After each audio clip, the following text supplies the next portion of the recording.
Welcome back to our Welcome. next podcast. I'm Rick, as always. I'm Rich, and I botched that intro. I'm E-House, and I'm sexy. All right, let's get started for today then.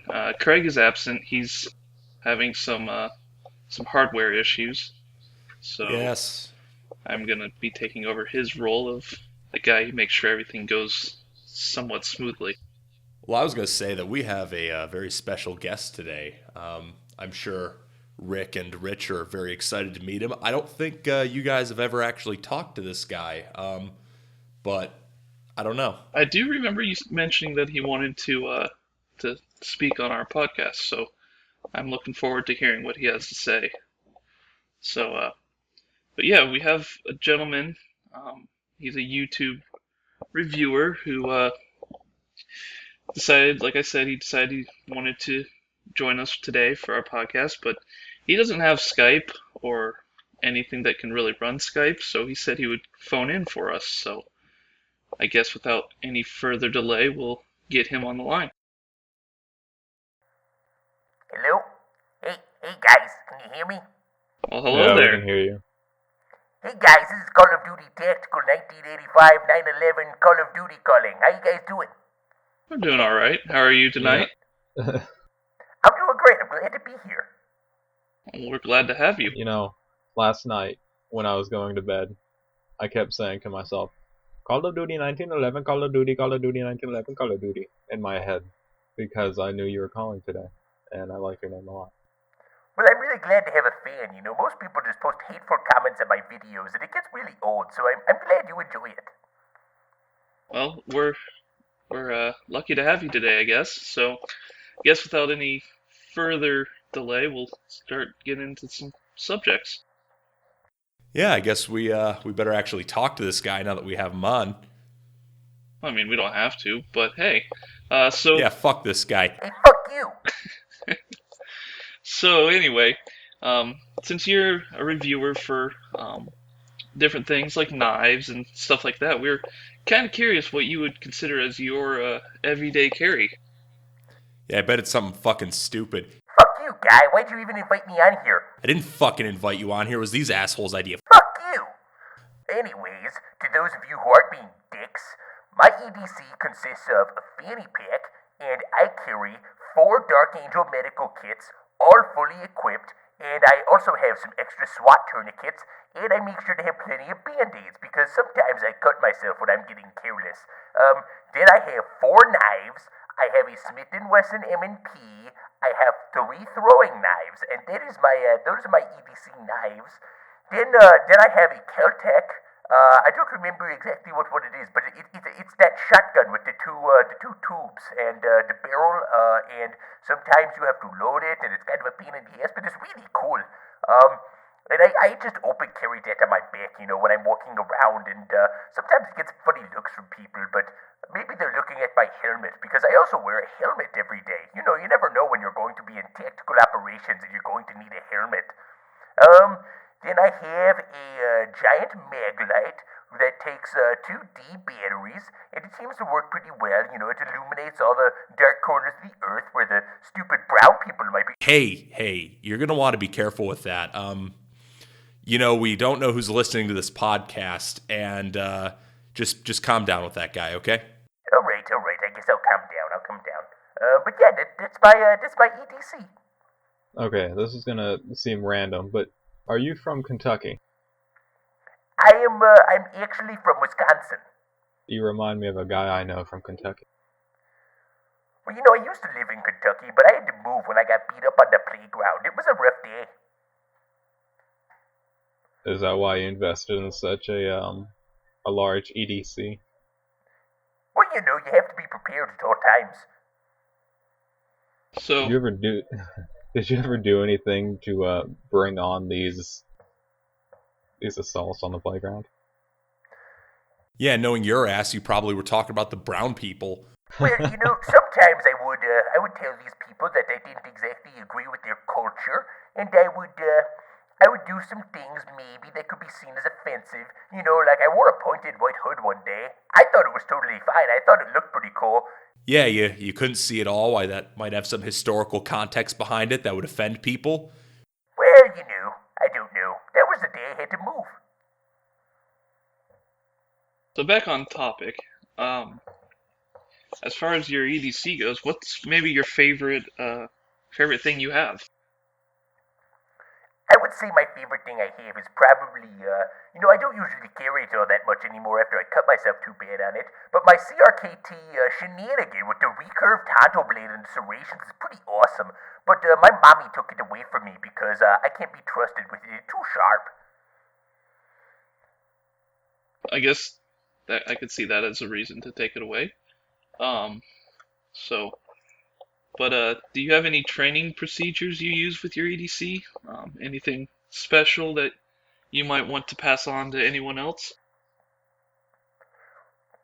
Well, sometimes when you're training, you have to come up with alternative methods of doing things that might not really seem appropriate or popular to other people, and that's probably why I get so many hateful comments in my videos, but, sometimes you have to prepare for every situation.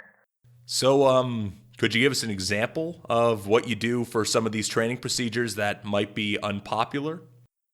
Well, sometimes I like to get more of those, those amp things where you lay down and then they spin all over. I like to strap myself into one of those, and then I have my Krytac KSG, and then I sit upside down, and I practice cycling the gun upside down. And when you're training, you really have to train how you fight, and you don't have the luxury of eye and ear protection every single day. So I usually train with I usually have hearing aids in so that I get used to the sound at a level higher than what I would usually hear, and that seems to work pretty well. You don't think that might have any issue on your hearing? Well, these days when I listen to music, I usually have to have the iPod all the way up, and then sometimes I have some trouble hearing it, but it's really not that bad. You get used to it. You mentioned training like you fight. Does that involve a lot of cardio? Because you seem to run away from your problems all the time.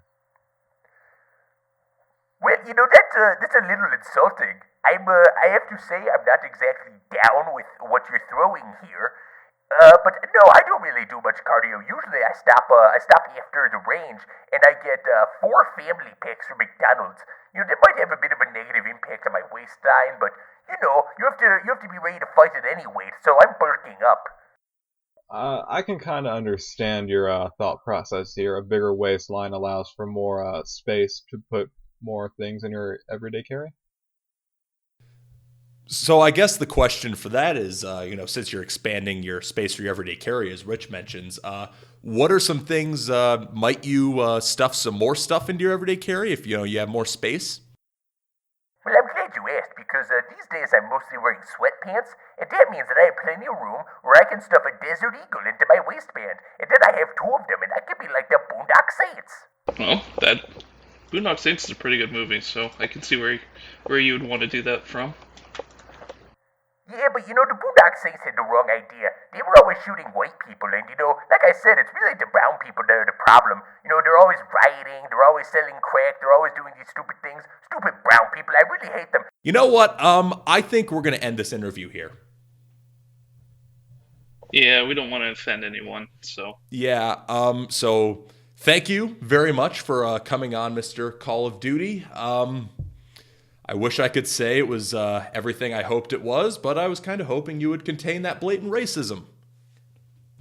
So, well, moving on from that. Yeah, that fucking guy. So, I noticed that Krytac just released their pro shop. I think it was See, today is last week. Sunday. It was I want to say Thursday. Yeah, I think it was Thursday they posted the news about it. Yeah, because it wasn't too long ago. It was a couple days ago. But they released their pro shop to give, OEM support now for everything. I think KWA is the only other brand that I know of that has their own pro shop. Everyone else, you have to try to be able to email them for it. Yeah, I think KWA is the only other brand, and that makes sense because a lot of the KWA guys are having some are moving to Krytac actually, because I know our friend Alan actually moved over to Krytac, and I think a lot of the other KWA guys had the same idea, and that's what's going on. Yeah. I mean, as far as OEM parts support, I mean, most of the time you have to actually contact the company, and from there you have to go through who knows what other channel to get stuff. Yeah, and I know for example, like if you want parts from WE, you're usually pretty boned, and you have to go through their dealers and hope that maybe they have replacement parts available, or you have to hope the aftermarket has picked up the slack. Yeah. See, there's someone else. GHK is the exact same way. You actually have to go through Hephaestus, their kind of their parts department kind of thing, in order to actually get some parts. Because I was looking for something for my old GHK gas blowback AK. So, but I mean, there's there's those kinds, and then there's also people like I know VFC or Vegaforce. They if you contact them, they're pretty good about selling you parts unless they're on restriction from like Umarax or something like that. I know, for example, Craig, although he's not here, had a pretty good experience getting parts from G&G. Yeah, G&G is another one. You just email them. They'll tell them what you need. They'll either give you a price or they'll be like, "Oh, hey, yeah, sure, we'll send one out to you." So I mean, that's cool. I had to do that with a couple things from VFC actually, because the front pin for my Scar fell out and vanished, but nobody had one in stock anywhere, so I had to actually contact VFC and get a replacement from them. I know Darkstar was trying to get through and get a part for his KJW from KJW. I don't know what happened to that, but I I just think more people doing OEM support would be a much better idea than having all of these thousands of aftermarket things that sometimes don't even work with what you're trying to replace. Yeah, that's really the big thing that puts airsoft behind other industries because, as I've mentioned before, my day job, I work at actually a tractor dealership or a turf equipment dealership of all things. And at my day job, a big part of our revenue is from OEM part support. And we sell a lot of parts from the OEM direct to the customer, and we have them in stock and we ship them out, and or we'll drop ship them to customers. And it's actually a big part of our business. We make a good amount of money doing it. And airsoft, I feel like, has such a reliance on the aftermarket that OEM parts support has for a long time been lacking, at least explicit Yeah, OEM parts support. yeah. And I know a lot of times OEM parts are basically the only thing that's gonna 100% guarantee to fit. Um, I know, especially with KWA, you basically have to put one part in, see if it's compatible, see what else you need to change to make it compatible, and then so on and so forth until you basically have completely redone the gearbox or the externals. Whereas usually if you buy a KWA OEM part, it's just going to drop right in. But yeah, as far as OEM part support goes, more companies I feel need to get in on that, especially the especially the companies that right now doesn't have a whole lot of aftermarket, like WE especially. All they really have is RA Tech. They don't have any of the near limitless possibilities for aftermarket like a Marui or like a VFC or someone like that would have. Well, and the other thing too is with WE, they are coming out with so many models that are proprietary, like their M&P is not Tokyo Marui compatible. As far as I know, they're XD because it came out before Tokyo Marui. That's also not Tokyo Marui compatible. The XD is Marui compatible. The M&P came out Okay. before the Marui one, so it is not. People have been Alright. wondering if the slides are, but as far as everything else, it's not. Their Glocks aren't even Marui compatible either. Really? Yeah, they're not 100% Marui compatible, which, for whatever reason, they decided to go that route. I don't know why. We don't need a third system on the market because we already have the KWA/KSC and now the Marui and then the WE as well. There's just no point to it.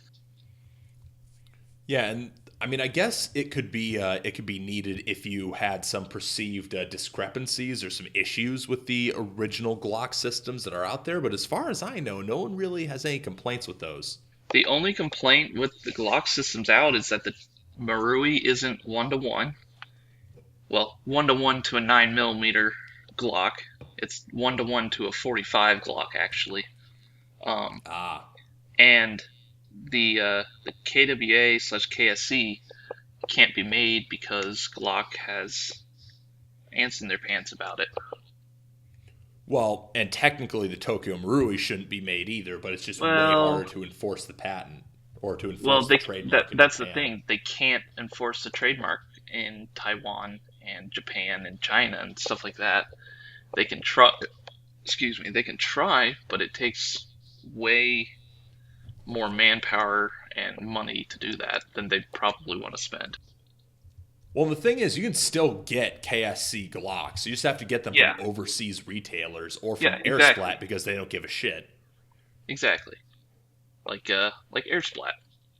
Yeah, who are being sued or at least are in the process of being sued by Glock. They're in the process of being sued by a lot of things. I think Umarex Yeah. is going to try too as well. Well, Umarex and I And think it's Umarex and think, Glock. I think Cybergun might try to as well, because they were apparently buying things from other retailers that were allowed to resell things, and then reselling them on their websites. And Umarex and Cybergun threw a hissy fit about that. Well, they threw a hissy fit about it because the thing is that when you're bypassing the licensed dealer process, what you're doing is you're not playing by the rules that everyone else has agreed to be bound by.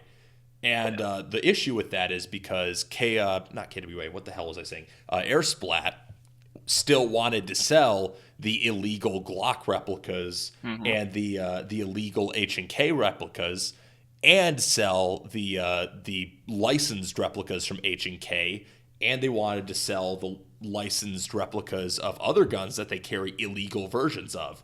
And Umarex obviously can't let them do that. They can't. It's like, listen, if you're an authorized dealer, you can't carry the illegal versions of our product. Yeah. And they're like, oh, well, that's too bad. We're just going to go over your head, get it from other dealers and distributors, and just sell it anyway without being an officially licensed dealer from you. And that's going to cause you some problems. Yeah, anytime you do that for anything, it's going to cause you issues, but oh well. So, enough about Airsplat and their typically shady dealings. What do you think about the Krytac PDW? I know you have a Krytac. I have a couple of friends with Krytacs, and they all seem to like them. Do you think you'll pick up a PDW for kind of a CQB idea, or at least a PDW upper receiver with barrel and everything to switch out with your Krytac? Personally, I wouldn't pick up a PDW, not because I dislike the PDW idea or I dislike Krytac. I don't like guns that short. You do have massive orangutan arms.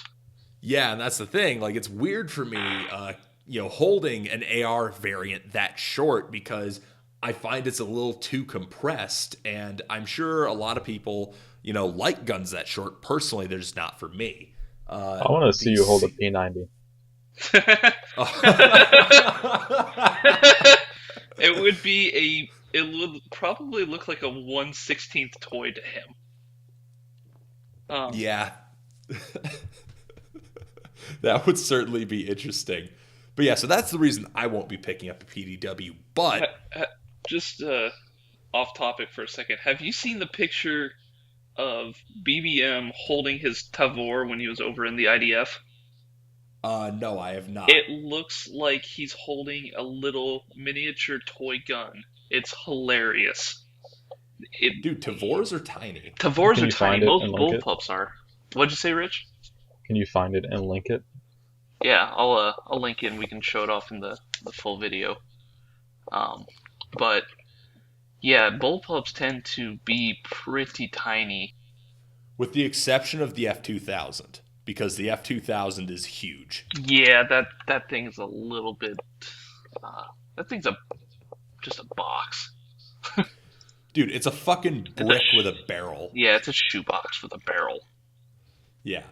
I mean, it's awesome, and I would love to own a real one. Well, actually, nah, there's other guns I'd buy before one, but I'd love to shoot a real one. There was a real one at the gun show I went to not too long ago, and I picked it up and kind of fiddled around with it. And I mean, it's cool, but it's still a giant box you are trying to hold. Yeah. I actually found out, because when I had a G&G F2000, I actually found running it not to be uncomfortable because it fit well in my hands because I've got my big meaty hands that can wrap around it, no problem. But most people I know fucking hate the F2000's ergonomics. Yeah, a lot of people don't tend to like those or the USP or the Mark 23 or the Deagle just because they're larger framed, and you have to have a more larger framed hand in order to actually use them and hold them correctly. And naturally, that's why I love them. Yeah, you need a couple of Deagles. And that brings us into our next topic of Airsoft Secondaries. I know I personally, because I play the designated marksman role, I have to have a pistol because I have to have something to use in between my minimum engagement distance. But what about you guys? I know, Rich, you have a 226. Yes, I keep one on my belt so it can pull my pants down in the middle of a firefight. Have you actually done that yet? No, I do my best to tighten my belt as tight as possible before the game starts. I don't think I've ever had it pull my pants down per se, but I have had it become uncomfortably placed because I run them on a Blackhawk drop leg in the Serpa because I can't stand belt mounted handguns. I tried a drop leg once, never again.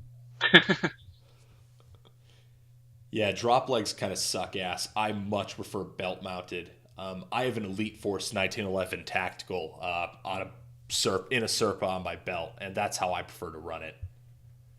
What I really want to do is I want to move my Serpa onto my plate carrier, onto my chest above my mags.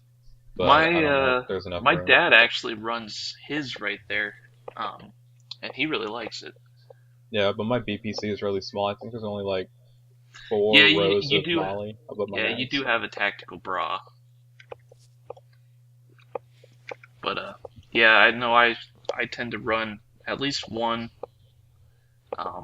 I've been known to run more than one handgun before. Actually, right now, I'm using a TM Mark 23 as my secondary. I have to say, I find handguns, when you're not running a DMR role, I still find handguns useful because if you're playing at a field, I don't know what the rules are at your guys' fields, but at some of my fields, if your primary weapon gets shot, then that gun is out of play. So gun hits count against the gun, and you can't use that gun anymore until you respawn. Yeah, most places I play at around here don't enforce gun hits. Yeah, most places don't. We've had a few games that would do that. Just like any other portion of Airsoft, it's all um, honor based as to, hey, I hit your gun, you can't use it. So it's a lot harder Although, to go ahead. this brings up an interesting story of mine. There's a guy who comes out every once in a while. He runs a lever action, a gas lever action, and two revolvers on his hip. And the one day he was playing, and his lever action got hit, and he, even though we don't play gun hits, he put it down and started running his revolvers, and I thought that was really awesome of him to do. There, yeah, That would there are have a been few awesome people. regardless of context. Yeah, but yeah, I tend to run them. Some people don't think they're that useful because a lot of the times, um, anyone who's going to use them outside of either DMR or that rule, you're going to use them indoors. Well, most people's guns indoors, you can just switch to semi-auto. So Yeah, so here's most a people don't. question for eHouse. Yeah. So when you go from the woods into a more urban area, are you conscious of having a gun on your hip, or do you keep your primary up? Um, well, it depends because, first, for example, at a Red Storm East or at a Lion Claws game, most of that game is indoors, so I will keep my rifle out. But when I go to Buffalo Battleground, for example, or when I'm clearing buildings at River City, sometimes I'll just quickly pull out my handgun because those buildings at River City and at Buffalo Battleground are absolutely tiny. And it is seriously way easier to just have, my rifle down and my secondary in close to my chest, and I can punch it out and acquire the sights and shoot. And it's just way easier to keep myself compact that way. But I would Mm. say that usually I keep my gun up, my primary, that is. When you use your secondary, do you ever double tap? I usually just shoot until they call hit. Yeah, I it's tried to double tap once, the first shot, and then like 5 seconds later, I did the second shot. And he stood there and stared at me. He's like, "Really, dude?" I'm like, "Sorry." um, because I run the DMR, I'm used to switching to my sidearm no matter what I do. So whenever I run just my standard SCAR, I just switch. It's just habit to switch when I go like into a building or something like that. I never really think to be like, oh wait, I don't need to. I can just use my rifle. Um, I do know that I've switched to my pistol in game a few times um, because my rifle goes down. So secondary is always a good thing to have just for that issue right there, because nobody wants to have to sit out either the rest of the day or at least the rest of the game just because your primary went down. And I think that's really the purpose of a secondary in airsoft is, in real life, the idea would probably be to keep you in the fight longer. But in airsoft, since it's a game, the idea of a secondary is just to keep you in the game longer. And, whether that be by bailing your ass out if you have a gun hit, or whether that be by my gun went down and I still want to play the rest of the day and all I have is my pistol, then you'll play the pistol.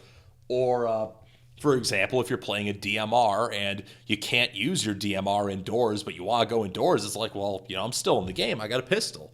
And that's really Exactly. the point is if you have a situation or if you play in situations where it's like, hey, a pistol could keep me in the game longer.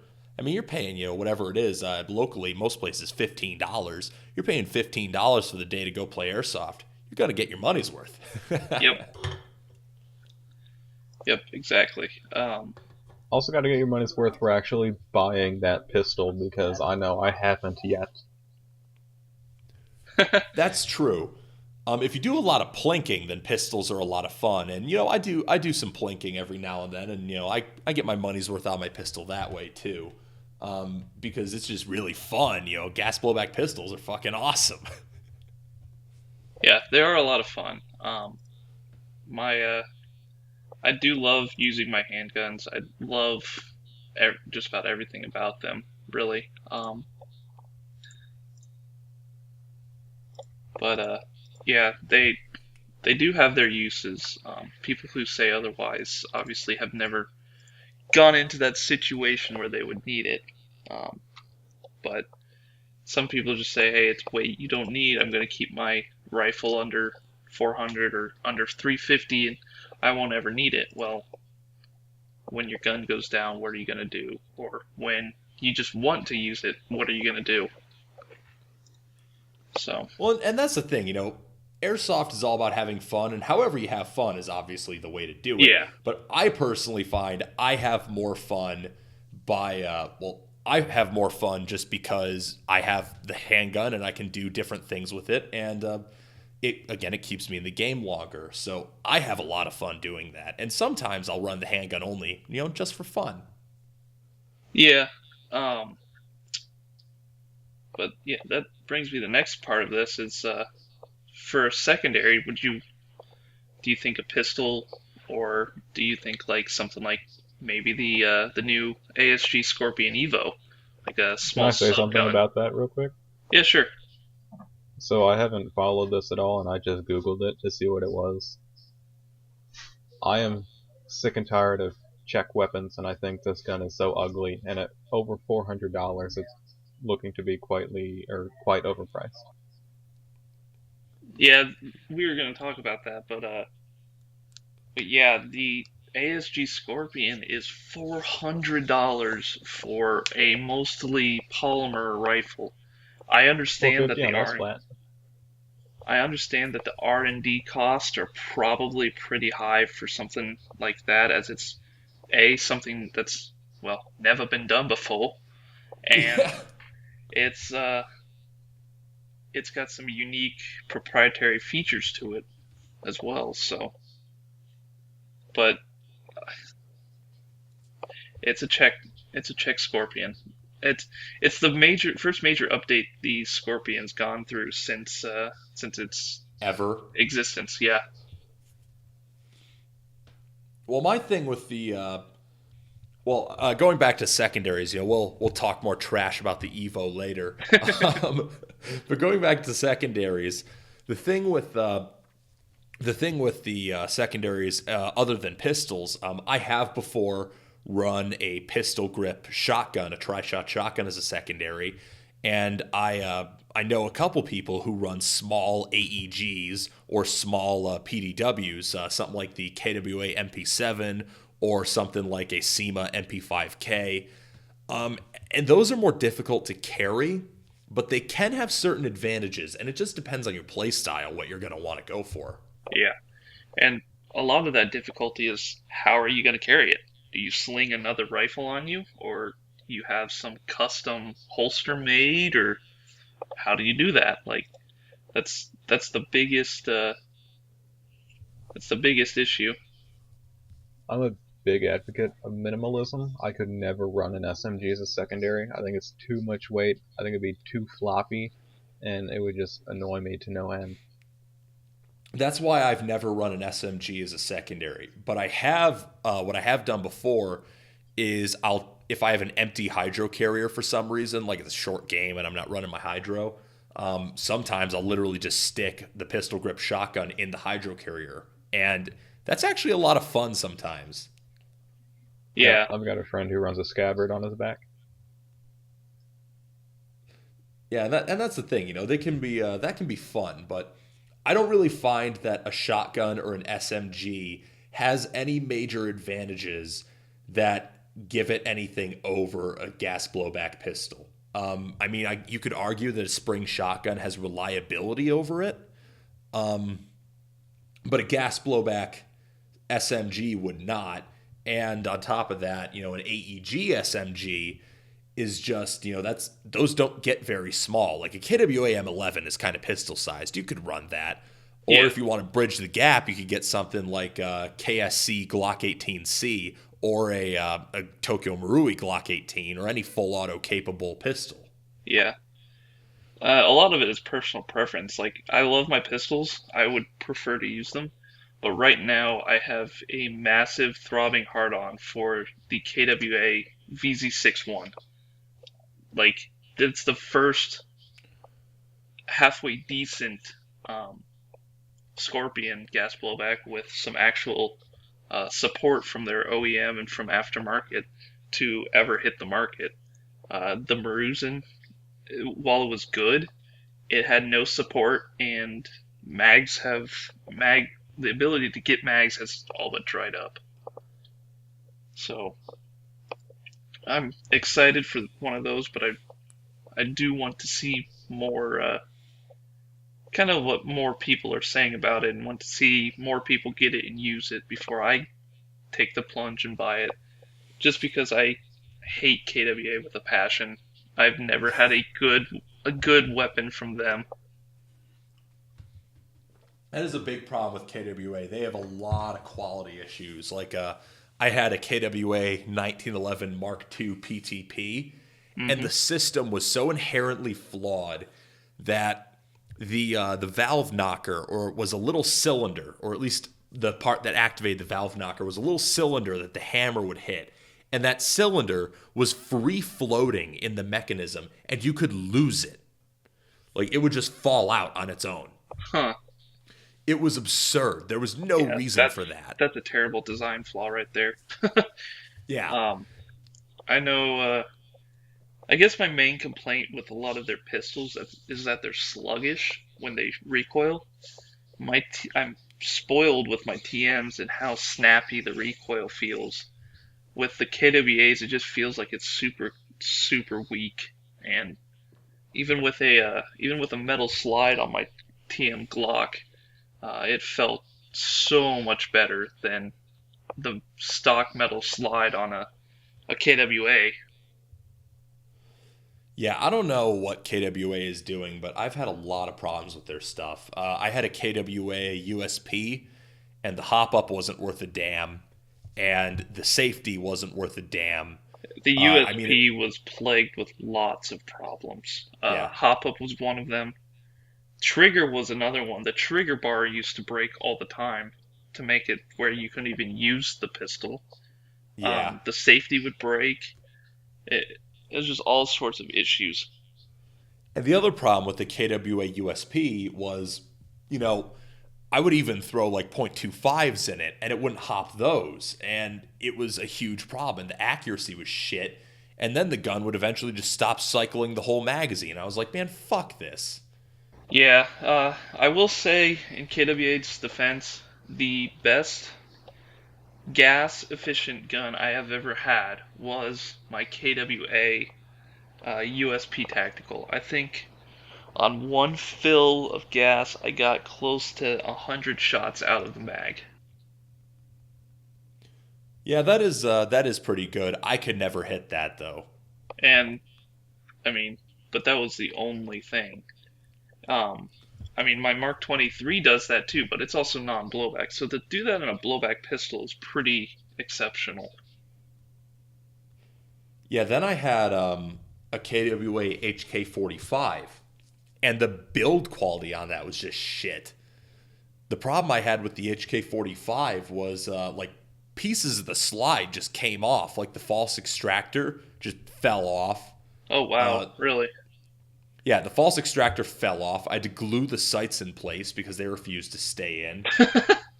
Yeah. I know that problem. I have a lower for, I think it's a Glock, but I don't know what manufacturer it is because it didn't work with my TM stuff, and it doesn't work with this KWA stuff I bought, because I bought a KWA ATP slide and magazine to see if it was a KWA frame with internals, because of course it wasn't working with the TM stuff.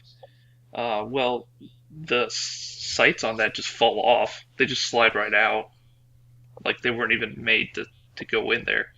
And part of that problem is because is the quality of the materials.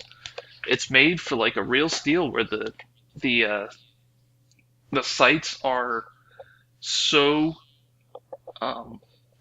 tight. Yeah, it's so tight that they're not going to fall out. Well, with airsoft, the materials are so weak and flexible and malleable that it's just going to, over time, it's going to move itself out of position, and then you're not even going to be able to use it really.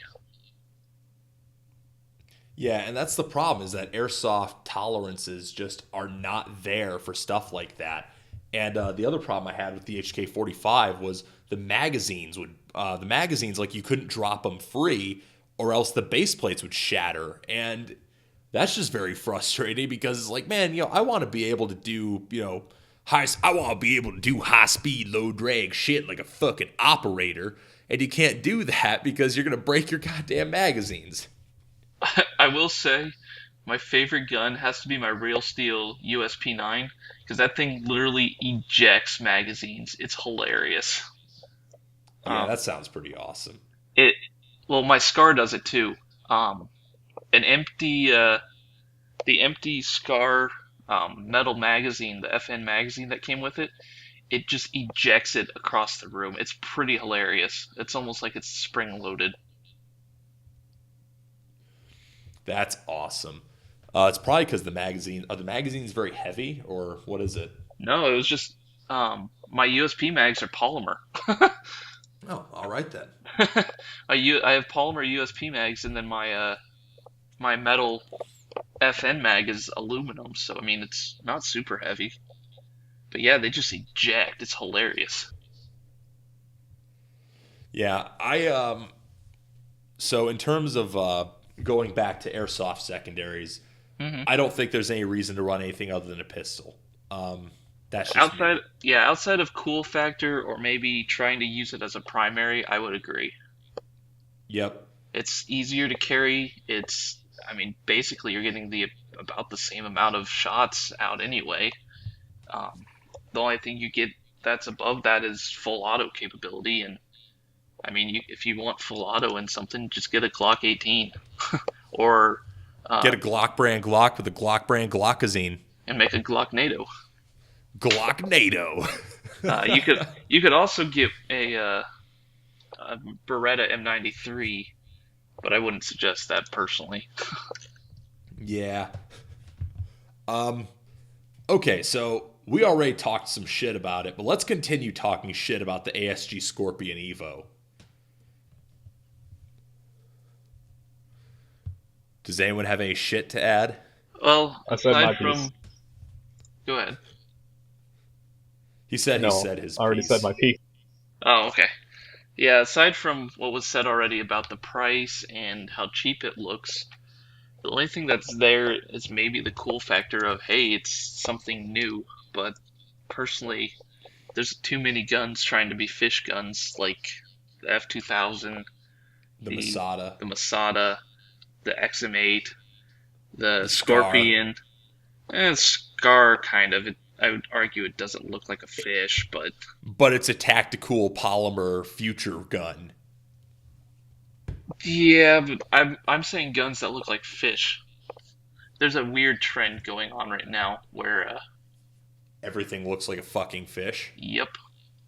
Yeah, that happens. I think it's because that slanted front look is so huge. Mm-hmm. But my thing with the ASG Scorpion EVO, looking at it for what it offers as an airsoft gun, one of the cool things about it is it does have, if I recall correctly, it has a micro switch trigger. Yeah, it's got that bolt hold, doesn't it? Yeah, and it's got a bolt hold, and it's got a MOSFET that gives it 3-round burst, and that's a pretty nice feature. That's some cool shit.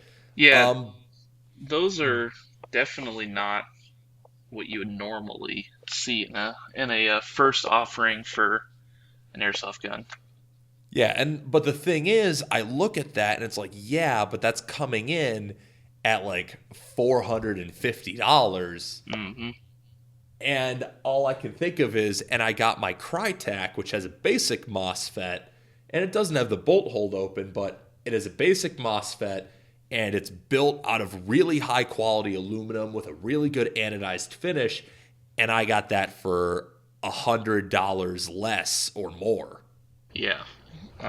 It's trying to play into that pseudo PTW range, but I mean, no one's going to buy a Scorpion EVO for a PTW because nobody can buy a Scorpion EVO to have outside of fun. that. Yeah.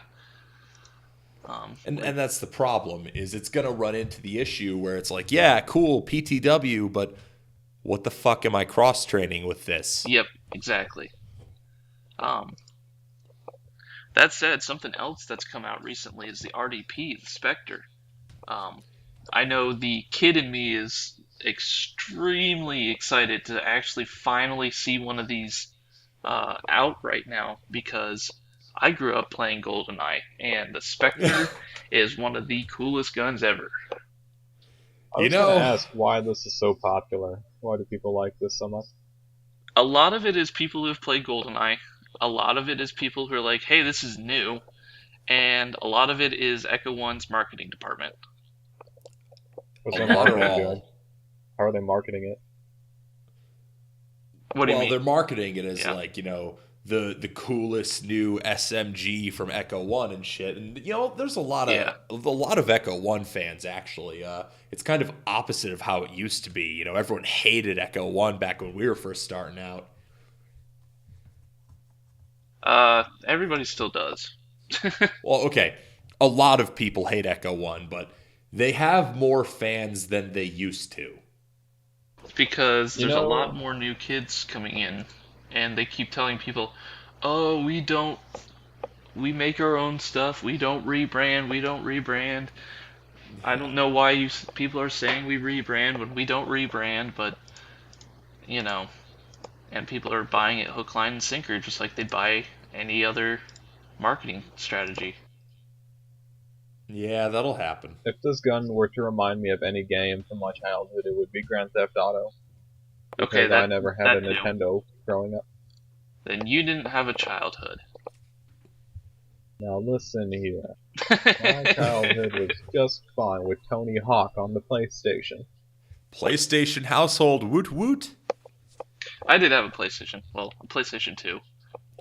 But I grew up with the N64, with GoldenEye, with Mario Kart, Perfect Dark, all those fun party games. Did you ever play Perfect Dark Zero? Yes, I did. I'm sorry. I know. I'm sorry. Ooh, the battery goes in the foregrip? What is that? I believe Yeah, you can it use goes a in stick the type as well. foregrip. I believe you can use a stick type LiPo as well. But Yeah, I mean that but- that foregrip is going to be there no matter what, because I think the real ones have something very similar to it. yeah, but the real ones are also awesome and not made by Echo One. This is true. No, and excuse me, not rebranded by Echo One. I was just going to say, I think we'll see the original manufacturer come out with theirs here in a couple months. Yeah. Now, to be fair, what I like that Echo One does, which they don't do enough in my opinion, is I like when they secure licensing rights and use those licensing rights to get new stuff made, like the Echo One XCR. Yeah. Like, that's fucking cool. You got the licensing rights from Robinson Armaments and you contracted VFC and you made something fucking cool. Except VFC did that and Echo One's just like, we're going to rebrand it. Well, VFC didn't have the rights to sell it is the issue. No, it's being sold as the VFC Robinson Arms XCR. Not in America. That's because Echo One has a stranglehold on it. But that's the thing. They couldn't sell it in America without that. I think it was more VFC going to Echo One and saying, hey, look, we've got this. We'll let you sell it if you will get us the licensing rights in order to make it. Honestly, I don't think that's what happened. What I think happened is Echo One recognized the market or approached Robinson Arms. Then they contracted VFC, and then VFC is probably selling it on their own, in countries where the copyright doesn't apply. But in the United States and anywhere where the copyright does apply, then they have to sell it through Echo One because the licensing matters. Yeah, I think they were already selling it, but I think they approached Echo One to sell it in the U.S. Yeah, I don't know. But that's the thing. Anyway, semantics. Yeah. Well, the point is, I don't mind it when distributors, which is what Echo One is, they're a distributor basically. Yeah. I don't mind it when distributors utilize their licensing agreements to make cool new shit. Yeah, I don't mind that either, but it's when they're like, oh no, we totally did all the research and development and made this. That's where I kind of draw the line of, okay, you're full of shit. Yeah. That's like EA saying, "Oh, we totally made Mass Effect. It wasn't BioWare." Yeah.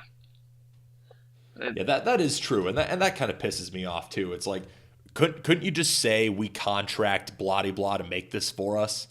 I mean, again, that's where Airsoft is behind a lot of other industries because, Jacobson has not Kubota, Kohler engines in a lot of their shit, or Briggs and Stratton engines in a lot of their shit, and they'll be like, yeah, we have we buy Briggs and Stratton engines and put them in our equipment. I feel like Echo One is very similar to Apple. Apple has Samsung parts in their iPhones and their computers and stuff, but they're like, oh no, we totally made this ourselves. This is 100% ours, etc. I really feel in that regard they're very similar. Yeah, and that's the thing is they definitely do try to play that card, and I have no inherent hatred of Echo One. I just don't like some of the stuff they do, which Yeah. is like for example, claiming credit for shit that they don't make, Yeah. or some of that other stuff. But I don't hate all their products inherently. Just sometimes it's like, man, what are you doing? So, speaking of Echo One and their stuff they rebrand, the A&K MG42 is coming. I know Echo One rebrands a lot of A&K stuff. It's like the M240, the PKM, The all of that stuff. M249, the Yeah, M60. yeah. So Yeah, I give it about a few months before Echo One releases their MG42 and says, "Yeah, we totally did that." Luckily, the A&K has hit the market first, so hopefully people don't fall for it. yeah, I think A&K has finally realized that they're doing that, um, and they can put theirs out first and surprise. The MG42 is a sweet, sweet weapon, but A&K being the manufacturer is kind of upsetting to me. Yeah, I know you had quite a bit of issues with your A&K 249. The Yeah. A&K 249 sucks. Yeah, Yes. it does. The PKM, however, they've started to actually kind of turn their act around, I guess to say. I know Piano Black. He's a very big fan of his PKM that he had or has. I don't know if he still has it or not.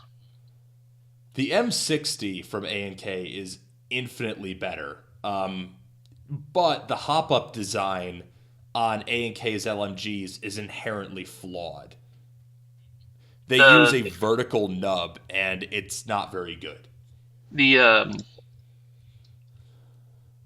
the PKM does not have that either. So Yeah, so the PKM is definitely an improvement. And the M60 is very good once you take the time to do some modding to it. But that's the thing, you have to mhm. do some modding.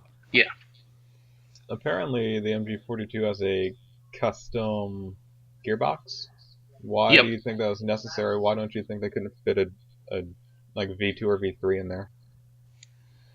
It depends. I know the MG42 is built completely different than, say, a G3 or anything like that. I would guess that they couldn't correctly fit a V2 in there while still retaining the design of the MG42.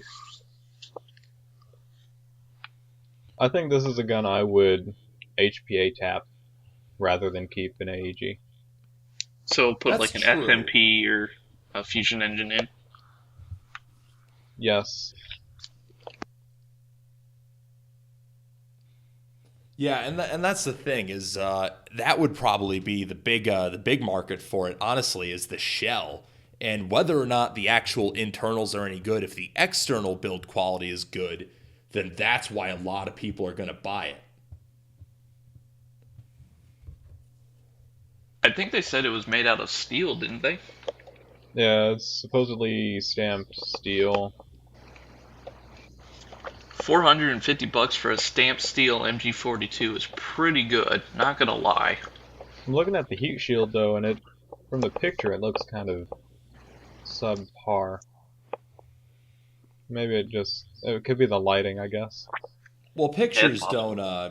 don't do so much. I mean, a picture, they say a picture is worth 1,000 words, but really a picture isn't worth jack shit if it's not a good picture. You know what would be cool and impractical is if they allowed this to have the same quick change barrel system as the real one. They've been doing that with a lot of their things, like they put the quick change barrel in the Masada. Um, I mean, not like it was necessary because you don't have to change out a barrel for anything in Airsoft, but it's still a cool feature.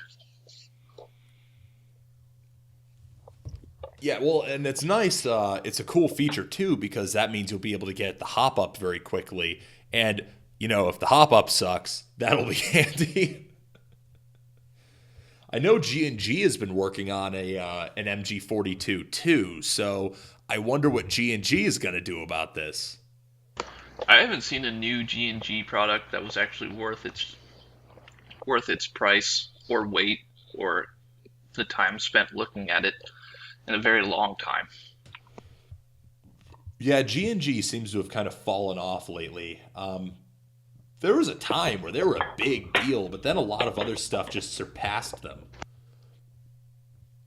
I had a combat machine once upon a time, and I thought that was a piece of garbage. I never bought G&G again.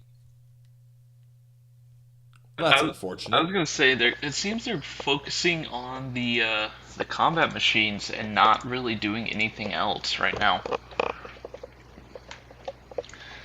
I mean, Yeah, that's the thing is their economy line is kind of taken over as all of what they're doing, it seems like. Hmm. And that's the thing, they'll never be able to compete, long term in the economy line because the next best thing is going to come up. The Yeah, I know the VSS they put out. Um, a lot of the hardcore Russian Rust-fed players are lumping it together with the S&T and the fact that it's completely built off spec again. Um, the King Arms was okay. The G&G was built completely off spec than the real steel VSS. Well, from what I understand, the only VSS anyone was looking forward to begin with was the LCT. Yeah, the LCT was everybody's looking forward to, but somebody said that the King Arms was actually a clone of the old school NPO one, which the NPO is basically a deactivated VSS. Well, I don't know about that, but has there been anything to confirm that? NPO AG. Well, I don't mean the NPO. I mean the King Arms clone part. Oh, somebody said it was very, very close, but they couldn't use the same mags in it, so I think they said that was not a workable theory. Yeah, I don't know. In my mind, if it doesn't use the same mags, then Yeah, that means well, it's I agree. probably not quite it. I agree. here's a Um, question related to the MG42. Yeah. So, with the introduction of the MG42, it kind of fills a void in the World War II airsoft community because Hmm. the Axis has lacked a support weapon like that. Do you Yeah. think this opens the door to the M1919 for the Allied forces? People have been making M1919s for a very, very long time, though. Yes, and yes. there have been People have been making the M1919, not companies, though. This is well, true. if I recall correctly, there were a couple of runs of some M1919 airsoft guns. Let me see here. Like, there's the Viva Arms, which I think is still available on Red Wolf if I'm pulling it up here. Yeah, but they're ridiculously expensive, though. Well, they're expensive, but I mean, the MG42 is $500, and if you're a hardcore World War II airsofter, Okay. you're willing to spend that kind of money. Fair point, I guess. But let me see here. Like, yeah, the Viva Arms is on Evic, but it's discontinued. So that's the issue, is that there have been runs here and there of various, M1919s and stuff like that. And I know Echo One just came out with, or is coming out with, a Bren. But what about the BAR? That's the other issue, is there needs to be more BAR airsoft guns. There needs to be a good BAR airsoft gun. Do you think Zendel's still waiting on his? Probably. Well, I mean, there is the Echo One Ohio Ordnance, I think, is something that is available.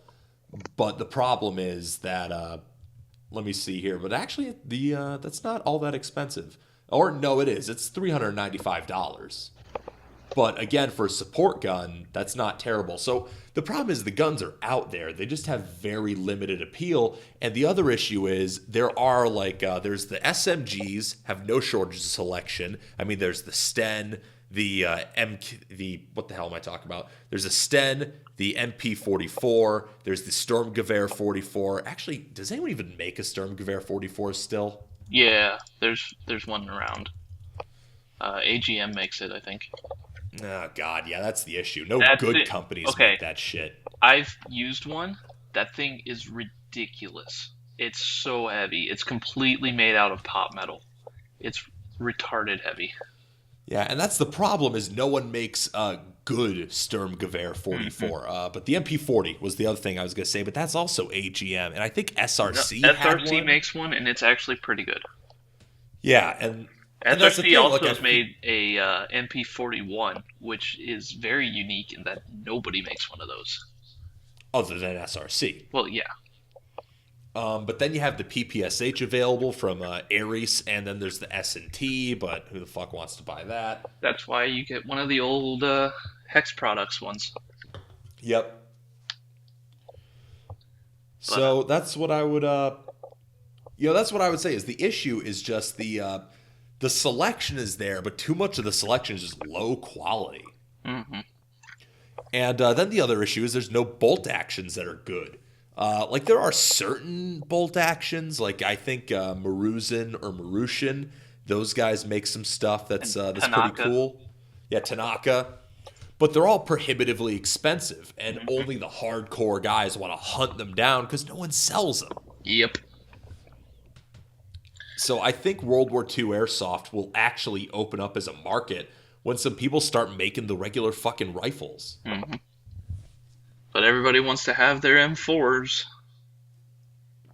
Or their scars. I don't see very many scars that often. That's probably because they're a pain in the ass to work on and are actually horrendously impractical. Bitch. You want to hear a funny story about Scar? The AGM D-Boys one, yes. The VFC, no. But a funny story. Let's hear it. Funny story, okay.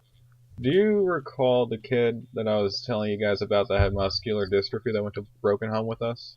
Mm-hmm. Yeah. He had a scar. His scar was a piece of garbage. It was breaking all the time. He gave it to a friend of ours to work on.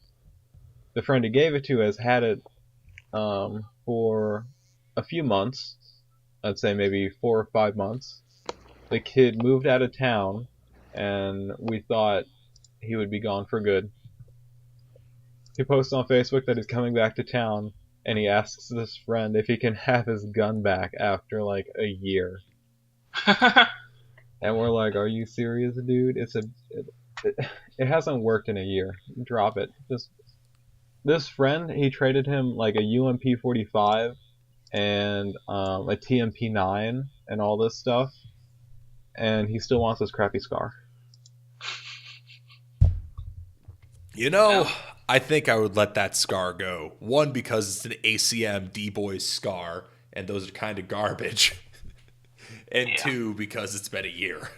Yeah. I probably would too. But anyway, back on track. E-House, tell us about your new mags you got. The PTS EPM mags. Yep. I guess this is part of what we're going to do as a new block where we go over a product we recently acquired. So I guess this is the first installment. And the PTS EPMs are in many ways very disappointing.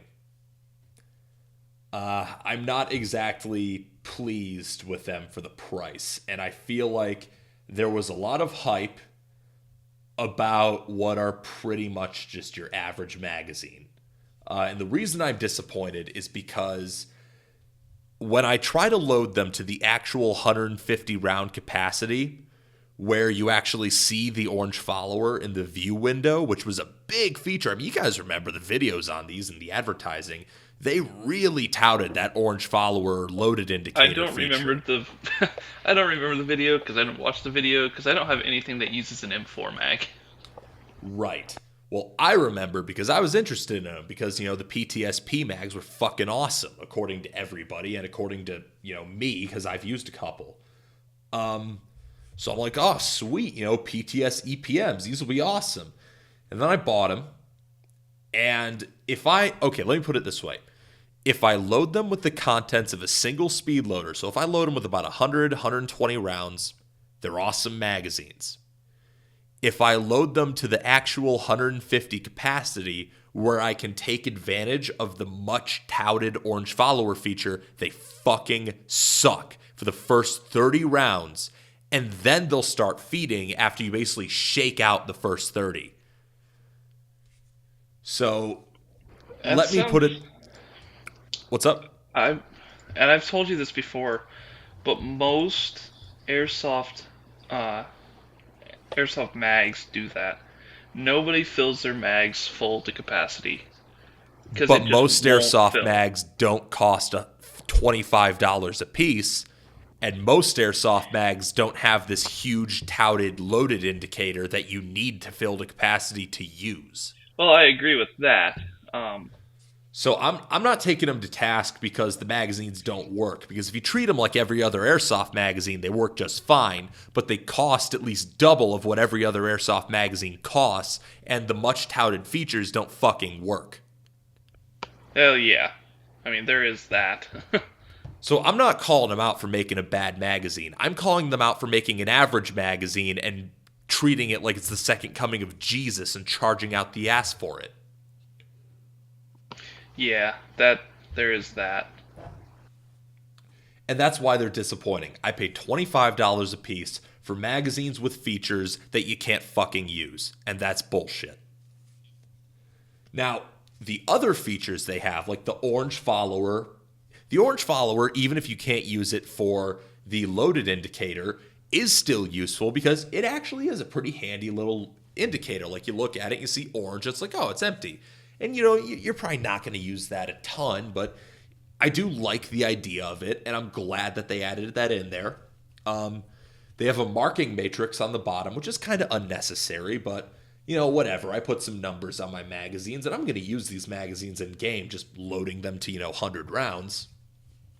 And if I load them with 100 rounds, like I said, they feed awesomely. They fit in my Krytac, they fit in my ICS, and they feed really, really well.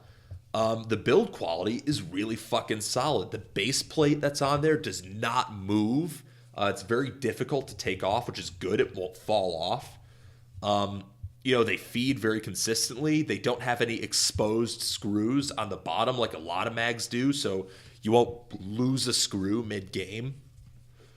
I really do like the one of the other features they really touted was the notching and the large index nub, I'm going to call it for lack of a better term.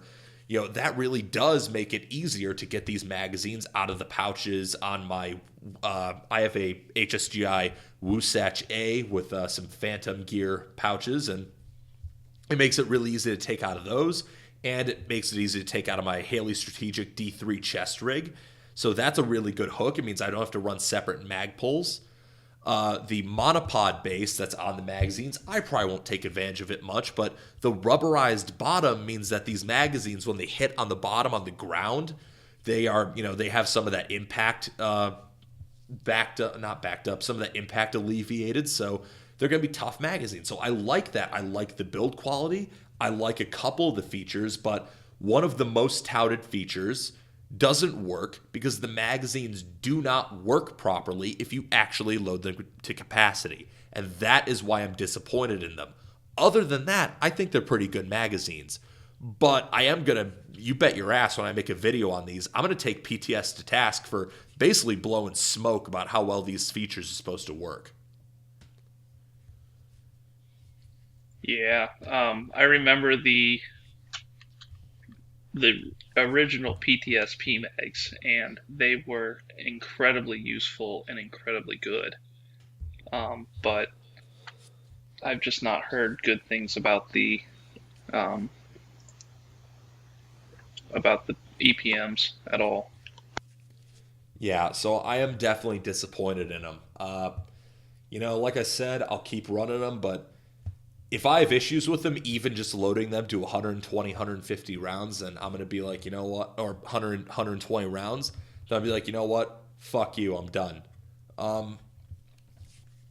Also, just so that no one thinks, oh, well, he's getting pissed off, he did stuff incorrect with the magazines. I gave these magazines every chance to be successful. Here's what I did. First time I loaded them with silicone oil, and then I loaded them. So I put a bunch of silicone oil on the follower and then loaded them. And then I unloaded them, loaded them, unloaded them, loaded them, unloaded them. And I kept doing that. I would put more silicone oil in if they weren't cycling smoothly. So I oiled the fuck out of these magazines. And I tried this with my BB Bastard .28s, so it's not shitty ammo. And even if it was the BB Bastard .28s, then I tried Elite Force .25s, same thing happened.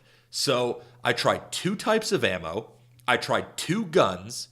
I tried loading and unloading repeatedly. I left them loaded overnight. I oiled the fuck out of them. I gave these magazines literally every single chance to break in and impress me, and they didn't.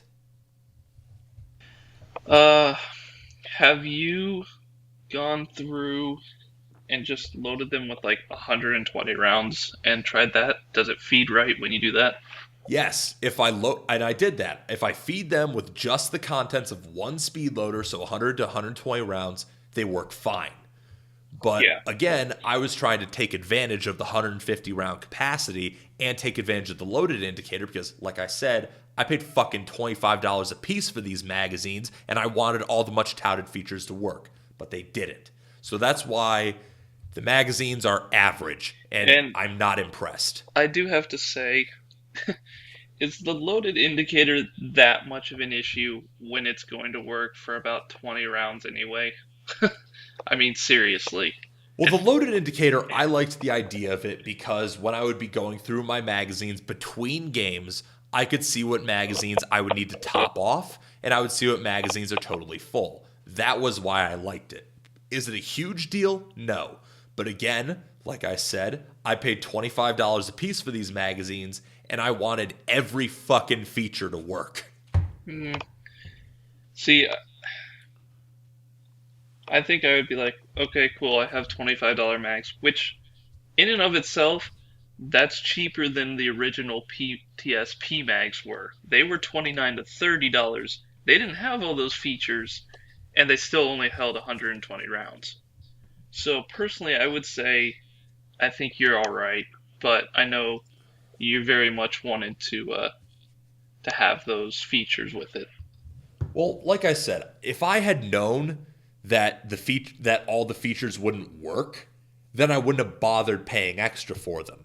So as it stands right now, because that shit doesn't work, I see no real advantage to buying these instead of just buying other cheaper mid caps and then just modding some mag pulls onto them. The advantage I would see is if they actually feed right. Most mags I've seen that are cheaper don't tend to feed very well. I have never seen an actual PTS, not a green label or anything like that. I haven't seen one of those have a issue with feeding well in the time I've used them. KWA K120s feed terribly. They don't even feed in KWA guns. Star green labels don't feed. Like, the list goes on of these polymer type mags that don't work yet PMags still continue to work. Yeah, I had some G&G polymer magazines that those fucking suck. Those don't feed for shit. Yeah, like Um, they try to imitate the PMags and nothing works. Yeah. And, like I said, to be fair, it's not that the magazines are horrible. If I load them with, 120 or 100 rounds, they work fine. But, like I said, you bet your ass, I'm the type of person where if you're selling your product on these certain features and those certain features don't work, I'm going to fucking call you out on it because that's bullshit. Yeah. So, I don't know. That's about where I'm at with the PTS EPMs. If you want magazines that will feed, 100 to 120 rounds, no problem. Sure thing, these will work. But understand that not all the features that you were promised by the marketing are going to work correctly. Yeah. So I guess that's about where I'm at with them. I guess that's about normal, though. You can't believe everything you see or hear. What, you mean the airsoft industry is full of misrepresentation and bullshit because of the prevalence of celebrities and retailer reviews instead of actual independent reviews? Well, I was going to say everything in general, but yeah. Yep, that's about right. So, yeah, I guess that's about what I have to say about that. So, well, next week I should have a WE XDM coming in the mail next week, so we can talk about that when I get it. Sweet. So, but I think that's about all we're going to do today. Craig, I think. Craig, he's not here. Rich, do you have anything to add, or anything you wanted to talk about? Rich is dead, I think. I will take that as a Rich got bored and left. So yeah. So yeah, I guess we'll wrap this up. E-House, you want to send us off? In the traditional manner of my people, I send you with the only most honorable of goodbyes. Peace, bitches. Peace, bitches.